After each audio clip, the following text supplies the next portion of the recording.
Hello and welcome! Today we are looking at a replay sent to me by Hyper Beast, and he is in the Tier 6 Soviet battleship, the Izmail, and he asked for some feedback on his gameplay. So, it's a match on the map Trident, and it's Tier 6 maximum. There are a fair few Tier 5 ships, so Izmail should have a pretty good time in this match. Double CV though is gonna be quite annoying, especially since there are no other heavy-hitting anti-air ships around.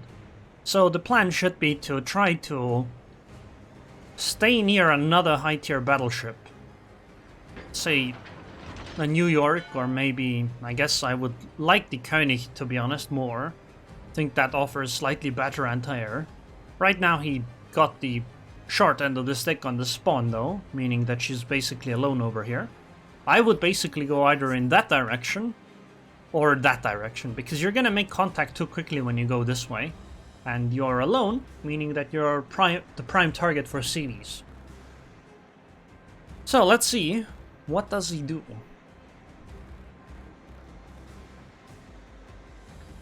He has 15.5 kilometer range, 14.7 kilometer concealment range, so I'm guessing he doesn't have concealment expert, which is something you should take at 10 points, I think. I think it's actually more important than fire prevention. So it would go something like priority target, expert marksman, superintendent, and then concealment expert. And I mean, at tier 6, I guess you might not have 10 points, huh? That's a possibility. Anyway, I actually find this movement to be okay so far. I would have gone slightly in a more direct line to the sides, but so far I think it's quite okay. Because he hasn't obviously been punished or anything, so it's no problem.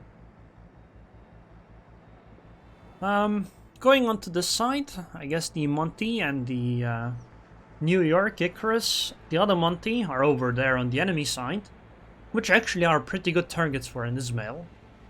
Izmail is an absolute monster when fighting against anything actually at tier 6 or below.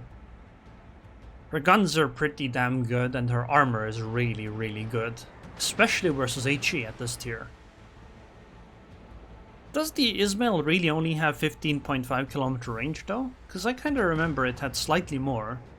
Well, anyway, his first shot is on the Monty. Oh, he's firing HE. Okay, yeah, he really should have fired AP on that one. And I guess he realized that himself? Wait, I can't actually follow shells anymore? Wow, Wargaming, why did you remove this feature from replays? Well, anyway. He's switching the AP, which is probably what he should have had, but I guess we all make the mistake of sometimes having the wrong ammo at the start. I do think that Monty is the next target, but I think right now what's more important is to angle in a way where the enemies can't punish you. I think you need slightly more lead, but I guess the island doesn't permit that, huh? Yeah, slightly more lead was necessary, but the island wouldn't have allowed that, so I guess it doesn't matter. I would be turning away right now. So right now, you notice, he isn't angled at all towards those two battleships. Well, that one battleship and that one cruiser. He's basically showing broadside to that New York. So the New York could technically punish him if he fired AP. He's firing HE, so it's okay, but he should be in this kind of an angle when he was over there. This way, that way the New York would have somewhat of an angle to deal with when trying to fire at Izmail. So now I would turn this way to go in again and stay angled against the New York, because while New Yorks might be easy targets most of the time, they can actually punish in return. Oh, never mind. I wanted to say I would take a shot on the Monty over there, but obviously can't because of the range issue. I would actually start going in right now, like really hard, because he's gonna run out of targets once this New York goes down. And the third traverse on the Izmail is actually good enough to be able to... That's way too optimistic on the lead. New York is not that fast of a ship. I would already be turning this way and going in that direction while turning my guns in that direction, so that when my ship is somewhere over there, I could fire on the New York while heading closer towards the Monty over there. And that, I think, would put you into a better position to deal more damage. Okay, next shot on the New York. I think that was way too high. Maybe it's a replay thing, but that looked way too high of a salvo. I mean, slightly better lead would have been nice, but the aim looked really, really high. You should want to aim at a slightly lower angle. I'll show it on this ship, okay? You want to aim at this point over here. You don't want to be exactly on the waterline. You don't want to be on the superstructure. You want to be like middle of the belt. That will maximize the amount of shells that you should hit the target with. So that would have been slightly lower over there. Okay, I'm gonna stop. I'll show. The New York is heading in this direction. His movement will be something like this, right? So if you want to aim, you would want to aim over about here. This spot, I think, is where I would have aimed at. Not this high, like slightly lower, like over there. Not exactly on the waterline, which would be somewhere over here, but slightly higher here, so that it's like in the middle of the belt. You want to hit about this spot on the ship with your shells. Okay, let's go forward again. Good shot on the finishing off the New York, but New Yorks are very soft targets. The reason why I said I would have had gone that way is because by this time he would be somewhere over there already, where the Anshan is, or maybe even slightly further, and would be closer to that Icarus, and could engage sooner than he will right now. So the match is going pretty decently on the other side. There is a standoff more or less. 4 ships on the green team, and 1, 2, 3, 4, 5 on the red team, so the green team should be in a defensive position, especially since the red team has the advantage in destroyers. And I mean, they are defending, so things are going pretty good on that end. It's a standard battle, so there's no real rush either. And yeah, the Monty is out of range now, so he can't fire on anything for a while. And I guess this is just waiting. I'll speed up slightly, because nothing's happening. Since we're sailing empty. Oh, there's a target in range. It's an Icarus. Seems... Is that New York AFK? No, he's into the island, so it can't be AFK. And the Monty is back as well, but I think he's gonna go this way behind the island, so he won't be able to get a shot. That is the player. Defective dull... I don't know, it doesn't say. Icarus is out of range, unfortunately. I would be heading in that direction, though, to get closer and closer, because there's really no reason not to. You don't have to be that safe anymore. I mean, okay, there is one reason not to go that hard, because there are CVs in this game, but I think you can close in on the enemy so quickly here that the CVs won't be able to do much, and it also buys time for your teammates. That was really bad aim. Like, really, really, really bad. There was no chance those were gonna hit. You would have to aim slightly to the side of the Monty to be able to hit her there. Now you won't be able to fire the next shot because she's gonna be behind an island.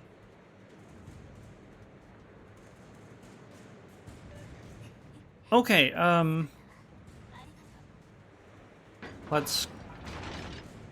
let's keep going. Got the shot off on this Shinoname, I think, or some... No, never mind. I'm not sure, I wasn't paying attention. Well, now it's time to go wrap up. I think the green team on the right side of the map seems to not be doing too well. But our friend over here is gonna actually ambush the red team from the side. I really would have liked it if he had been on that side of the island though, because he would be in a much better position to try to flank them. But I guess this is fine as well.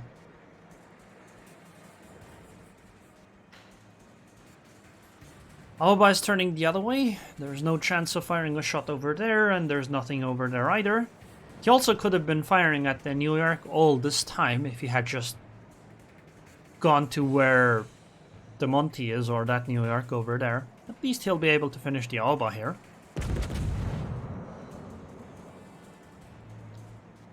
That's a pretty dead Aoba. A Citadel even. Wow. Nothing is in targeting range again. Oh, Queen Elizabeth. And she's showing broadside too. That is very nice. She is slowing down though.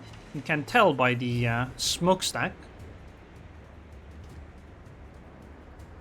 So, one reason why he might have decided not to go down there is because the enemy had destroyers, right?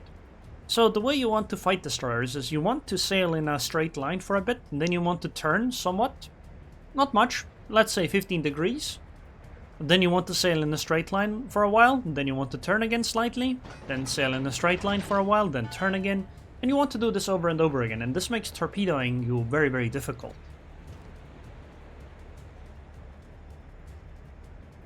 And basically when you do that over and over, the destroyers aren't going to hit you with many torpedoes, and you get to be in usually a pretty good position. I think I would actually turn my front turrets. Oh, never mind.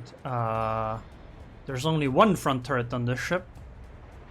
You want to have at least one gun to finish off that Queen Elizabeth, because nobody else will. I suppose turning the entire ship can do, but this is somewhat dangerous. Because we don't know where that Shinonome was, and she could be torpedoing you. Like, he was selected for a target for a bit, and not anymore. Which may mean that there could be torpedoes or something along those lines, but no, apparently not. Also, never mind, I take that back. Queen Elizabeth actually died to the CD. I didn't expect that one. He has HE loaded. I would switch back to AP, because you want AP against the Emerald, and AP is not actually that bad against destroyers. You see, HE can break on things like torpedo tubes and gun turrets, which means that unfortunately it won't deal any damage, whereas AP will overpen those and deal damage regardless. Although you can deal more damage with HE, but I prefer AP when firing against the DD as a battleship. Because let's be honest, that HE salvo didn't deal much damage anyway, 1700 only from one shell.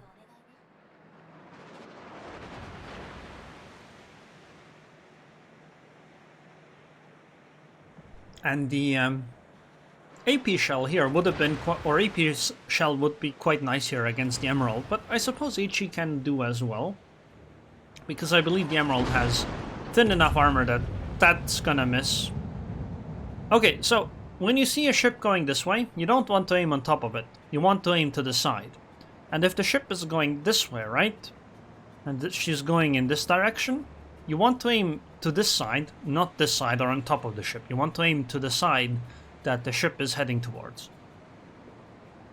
Although over here, when she's going this direction, you don't want to aim to this side, because what she could do is she could turn this way and then your shells will miss. You want to aim like over here potentially. Or wait until she starts turning this way and then fire in basically on top of the battleship or cruiser. But I mean, he has so much HP that it's kind of irrelevant. This should be pretty decent. Although his team is kind of meh, considering they've lost all the destroyers and the enemy still has 3 destroyers left.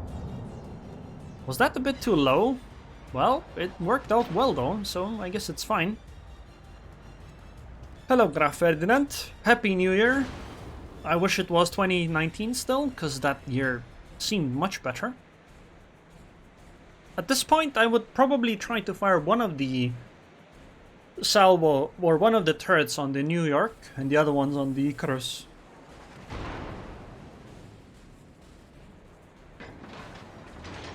Actually, maybe that's not worth it after all, because you can... I mean, if you can finish the Icarus off, that's fine. But the New York is gonna be invisible.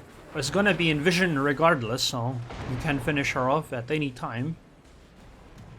CV torpedo bombers are coming, so you could either turn this way or you could turn that way, but at this point it's too late to react. And you're gonna take a lot of damage, a lot more than you should. I would fire one turret on the New York, still, considering he hasn't yet, and then fire the rest on the Emerald. Could have taken a lot less damage over there. And he still isn't reacting to the planes.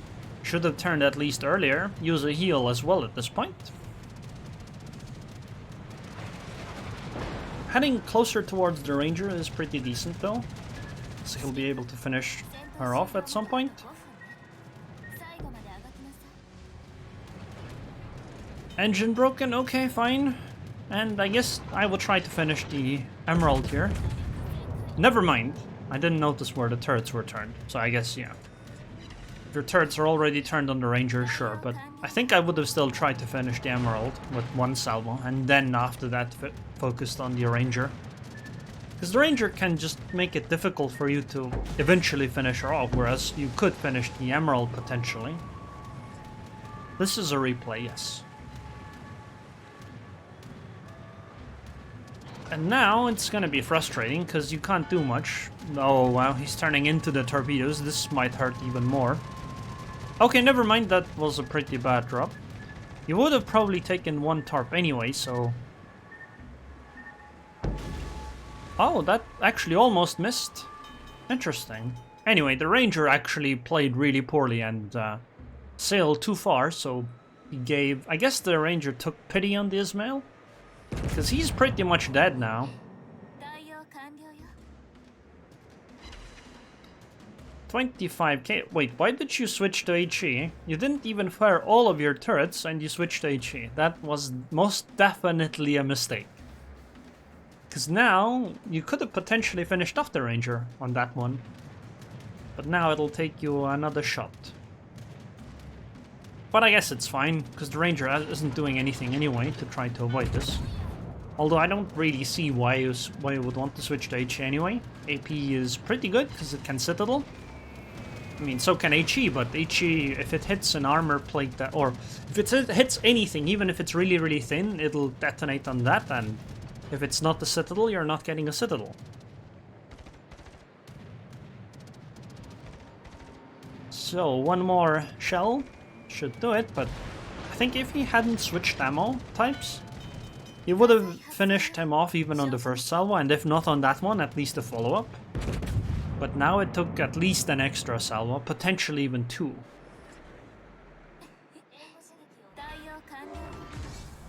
Also, you might have wanted to start turning around earlier, but I guess finishing off the CV quickly was more important at this point. I would actually turn the other way. I would go this way, because then you get closer to that side. But I suppose the Ranger planes can make it more difficult, so sailing away might be a good idea after all. Anyway, right now what you want to do is you want to wait for the planes to arrive, and you just want to sail away, make the Ranger pick a side. Oh, Ryuja is coming at the same time. I guess this does make things more difficult, huh? Well, I guess you'll just have to take some of these torps. Just make sure you avoid one of them. I guess he's already turning fully, huh?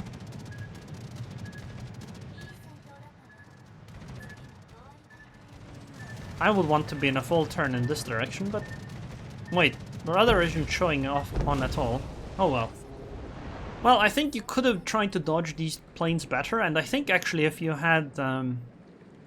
If you hadn't messed up so much there with the Ranger salvos, you might have not actually died over here. You could have potentially gone closer to the Ryujo and maybe even fired a shot on that. But I guess, I mean, it doesn't really make much of a difference, because you might not have been able to after all. And I suppose the game ends somewhere over here. 83k damage, 3 ships sunk. I would say that it wasn't the greatest. Damage-wise it was okay, but the ship sunk. In some ways, the enemies kind of just gave you the free kills. Citadel-wise though, pretty good. But, I mean, it was kind of unfortunate that this was a double CV game, so it gets kind of difficult to do things. I mean, obviously there are many, many worse players. I'm just, pointing out things that can be done better. Or at least I would have done differently. Anyways, I hope you guys enjoyed this live cast, and Happy New Year. I would also like to thank Defective Dolphin for sending in this replay. Please be nice to him, and I would also like to thank the patrons on Patreon. Thank you very much for your continued support, and a clear sky, and I hope I'll see you guys next time.